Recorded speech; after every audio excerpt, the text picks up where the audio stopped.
नमस्कार विद्यार्थी मित्रांनो, स्वागत आहे तुमचं आपलं चॅनल MPSC गर्लवरती।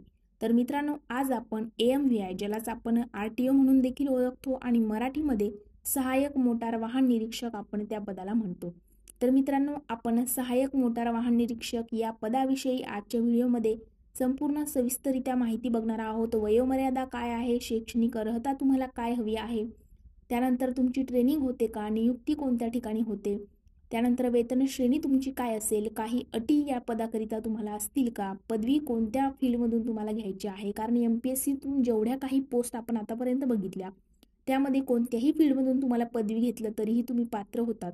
मात्र या पदाकरिता तुम्हाला जी स्पेसिफिक त्यांनी पदव्या दिलेल्या आहेत त्यातूनच तुम्हाला पदवी घेणं गरजेचं आहे आणि त्या पदव्या कोणत्या आहेत ते देखील आपण बघणार आहोत। त्यामुळे व्हिडिओ स्किप न करता शेवटपर्यंत बघायचा आहे, कोणताही डाऊट तुम्हाला व्हिडिओमध्ये राहणार नाही। आणि मित्रांनो, तुम्ही जर चॅनलवरती पहिल्यांदा आले असाल तर सबस्क्राईब करा, कारण आपल्या चॅनलवरती MPSC रिलेटेड अशीच महत्त्वपूर्ण माहिती आणि डेली अपडेट मी अपलोड करत असते। सो चॅनलला सबस्क्राईब करा। चला तर मित्रांनो, आपण व्हिडिओला सुरुवात करूया। तर मित्रांनो, सहाय्यक मोटार वाहन निरीक्षक होण्याकरिता तुम्हाला MPSC द्वारे भरली जाणारी जी गट क ची परीक्षा आहे ती द्यावी लागते। हे पद गट क अराजपत्रित पद आहे आणि या पदाकरिता MPSC म्हणजेच महाराष्ट्र पब्लिक सर्व्हिस कमिशनद्वारे गट क ची एक परीक्षा घेतली जाते। त्या परीक्षेद्वारे तुम्हाला सहाय्यक मोटार वाहन निरीक्षक पद जे आहे ते मिळवता येतं। पण मित्रांनो, या व्हिडिओमध्ये मी तुम्हाला RTOचा संपूर्ण सिलेबस जो आहे तो सांगू शकणार नाही, कारण की 2022 मध्ये सिलेबस चेंज होणार आहे अशी आयोगाची नवीन अपडेट आलेली आहे आणि तो सिलेबस आणखी तरी आयोगाने प्रसिद्ध केलेला नाही। सो मी तुम्हाला सिलेबस सांगणार नाही, कारण 2023ला जी RTOची एक्झाम होणार आहे त्यामध्ये थोडेसे बदल झालेले आहेत, ते थोडक्यात आपण बघूया। मित्रांनो, 2023 पासून तुमची गट ब आणि गट क ची एकच संयुक्त पूर्व परीक्षा होणार आहे। त्यामध्ये RTO पद देखील असणार आहे। तब्बल गट ब आणि गट क च्या मिळून 10 पदांसाठी तुमची एकच प्रिलियम जी आहे ती होणार आहे। त्यामुळे त्याचा अभ्यासक्रम आयोगाने आणखी प्रसिद्ध केलेला नाही, त्यामुळे आपण या व्हिडिओमध्ये अभ्यासक्रमाविषयी बोलणार नाहीत। ज्यावेळी आयोगाची अभ्यासक्रमाची अपडेट येईल त्यावेळी मी 100% तुम्हाला अपडेट आपल्या चॅनलवरती अपलोड करेल। चला तर मित्रांनो, आपण AMVI पदाबद्दल बाकीची माहिती समजून घेऊया। तर मित्रांनो, तुम्हाला सहाय्यक मोटार वाहन निरीक्षक या पदाकरिता वयोमर्यादा जी आहे ती किमान 19 आणि कमाल 43 आहे। म्हणजे जर तुमचं वय 19 कंप्लीट असेल तर तुम्ही ही परीक्षा देऊ शकता, तुम्ही पात्र असता। पण त्याकरिता देखील काही अटी आहेत ते मी तुम्हाला समोर सांगणार आहे। आणि मित्रांनो, तुम्ही जर ओपन कॅटेगरीमध्ये असाल तर तुम्हाला फक्त 38 वर्ष वयापर्यंतच ही एक्झाम देता येते। आणि मित्रांनो, तुम्ही जर ओपन कॅटेगरीमध्ये येत असाल तर तुम्ही फक्त 38 वर्षापर्यंत ही एक्झाम देऊ शकता, म्हणजेच वय वर्ष 19 ते 38 वर्षापर्यंत तुम्हाला एक्झाम देता येते। आणि जर तुम्ही कॅटेगरीमध्ये असाल, खेळाडू असाल तर तुम्हाला 43 वर्ष वयापर्यंत RTOची एक्झाम देता येते। त्यानंतर आहे शारीरिक अर्हता। तर मित्रांनो, तुम्हाला शारीरिक अर्हता देखील या ठिकाणी असणं गरजेचं आहे, कारण PSI पदाकरिता देखील आपण बघितलेली होती, या ठिकाणी थोडासा चेंजेस आहे। तर मित्रांनो, पुरुषांकरिता उंची ही 163 सेंटीमीटर अनवाणी म्हणजेच चप्पल बूट न घालता पायामध्ये तुमची उंची त्या ठिकाणी चेक केली जाईल पुरुषांची। तर कमीत कमी तुमची उंची 163 सेंटीमीटर असणं गरजेचं आहे। 162 किंवा 161 सेंटीमीटर तुमची असेल तर या ठिकाणी चालणार नाही। कमीत कमी 163 असली तरच तुम्ही या ठिकाणी पात्र असाल। 163 पेक्षा जास्त असेल तरीही काही हरकत नाही। त्यानंतर मित्रांनो, पुरुषांची छाती किमान 79 सेंटीमीटर असणं गरजेचं आहे प्रसरणाशिवाय, म्हणजेच न फुगवता, आणि किमान 5 सेंटीमीटर फुगवण्याची तुमची क्षमता असायला हवी। महिलांकरिता शारीरिक अर्हता आहे उंची 155 सेंटीमीटर अनवाणी म्हणजेच पायात चप्पल बूट न घालता। महिलेची उंची जी आहे ती 155 सेंटीमीटर सहाय्यक मोटार वाहन निरीक्षक या पदाकरिता असणं गरजेचं आहे। आणि महिलांचं वजन हे 45 किलोग्रॅम कमीत कमी असणं गरजेचं आहे। 45 किलोग्रॅमच्या जर खाली तुमचं वजन असेल, म्हणजेच 44-43, तर तुम्ही या ठिकाणी अपात्र असाल। तर मित्रांनो, त्यानंतर आहे तुमच्याकडे वाहन परवाना असणं गरजेचं आहे, म्हणजेच ड्रायव्हिंग लायसन्स। त्यामध्ये मित्रांनो, पुरुषांकरिता गिअर्स असलेली दुचाकी व चारचाकी आणि महिलांकरिताही तेच आहे, तुमच्याकडे ड्रायव्हिंग लायसन्स असणं गरजेचं आहे। हे तुम्हाला अगोदरच सतर्क राहणं गरजेचं आहे एक्झाम देण्याच्या। त्यानंतर मित्रांनो, शैक्षणिक अर्हता काय आहे, नक्की कोणत्या फील्डमधून पदवी घ्यावी।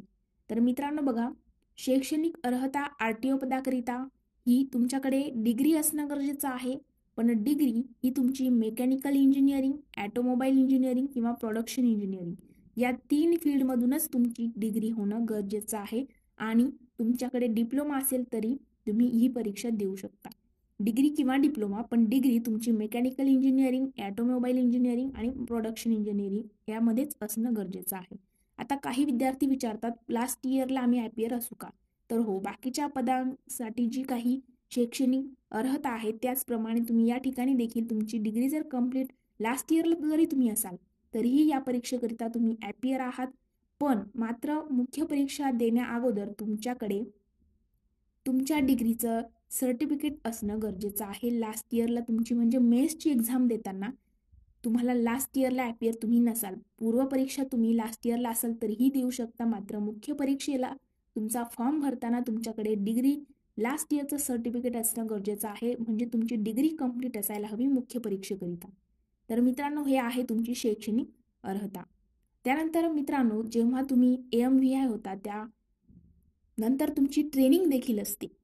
तर 2 वर्षाची तुमची ट्रेनिंग असते. आणि मित्रांनो, ट्रेनिंगमध्ये जर एखाद्या उमेदवाराने ट्रेनिंग अर्धवट सोडली तर तो उमेदवार त्या पदाकरिता अपात्र ठरला जातो. त्यामुळे तुम्हाला ट्रेनिंग सोडून जाता येत नाही. आणि जर तुम्ही गेले तर त्या ठिकाणी तुमच्या हातातून तुमचं पद त्या ठिकाणी गेलं म्हणून समजायचं आहे. म्हणजे तुम्हाला त्या ठिकाणी ट्रेनिंग कंप्लीट करणं गरजेचंच आहे. आणि 5 वर्ष सेवा करणं बंधनकारक आहे. म्हणजे आरटीओ या पदावरती जेव्हा तुमची नियुक्ती होईल तर नियुक्ती झाल्यानंतर किमान 5 वर्ष तरी तुमच्याकडे सेवा तुम्ही करणं गरजेचं आहे. कारण 5 वर्षाची सेवा त्या ठिकाणी बंधनकारकच असणार आहे. तुमच्याकडून एक बॉन्ड त्या ठिकाणी करून घेतला जाईल की 5 वर्ष तुम्हाला सेवा ही करावीच लागेल. मग अर्धवट सेवा सोडून जाता येणार नाही. तर हे त्याच्या काही अटी देखील आहेत. आता काही विद्यार्थी विचारतात की आमचं एमटेक वगैरे झालेलं आहे तर आम्ही देऊ शकतो का? तर मित्रांनो, तुम्ही एक्झाम देऊ शकता, तुम्ही पात्र आहात, कारण तुमच्याकडे डिग्री आहे.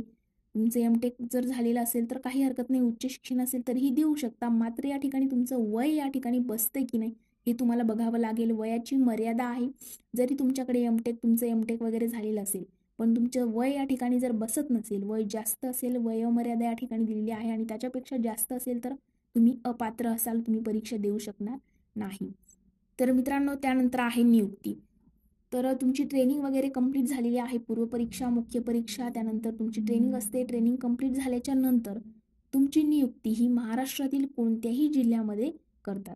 म्हणजे महाराष्ट्रातील कोणताही जिल्हा तुम्हाला त्या ठिकाणी दिला जाईल, त्या ठिकाणी तुम्हाला काम करावं लागेल. तुमचे कर्तव्य जे आहेत त्या पदावरती पार पाडावे लागतील आणि 5 वर्ष सेवा तुम्हाला करणं बंधनकारक असेल. आता यानंतरचा सर्वात जास्त विचारला जाणारा प्रश्न म्हणजे या पदाकरिता वेतन श्रेणी नक्की किती आहे?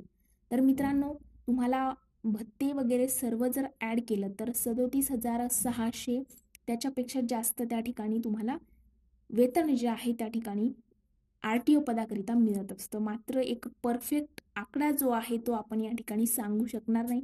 37,600च्या पुढेच तुम्हाला वेतन आरटीओ पदाकरिता दिलं जाईल. तर मित्रांनो, सहाय्यक मोटार वाहन निरीक्षक या पदाकरिता लागणारी सर्व माहिती, काय अटी आहेत, नक्की शैक्षणिक अर्हता काय आहे, वयोमर्यादा काय आहे, सविस्तररित्या आपण माहिती बघितलेली आहे.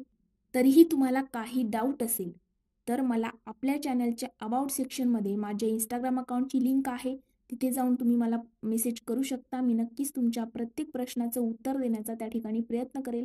तुम्हाला कोणत्याही प्रकारची शंका या व्हिडिओनंतर असेल तरीही तुम्ही मला त्या ठिकाणी इंस्टाग्रामवरती प्रश्न विचारू शकता. भरपूर जण म्हणतात की मॅम, आम्ही 4 ते 5 दिवसापासून तुम्हाला मेसेज करतोय, तुमचा रिप्लाय नाही. माझ्यापर्यंत जो मेसेज आहे तुमचा आलेला नसेल त्यामुळेच रिप्लाय आलेला नाही तर मी 24 तासाच्या आत प्रत्येकाला रिप्लाय जो आहे तो करत असते.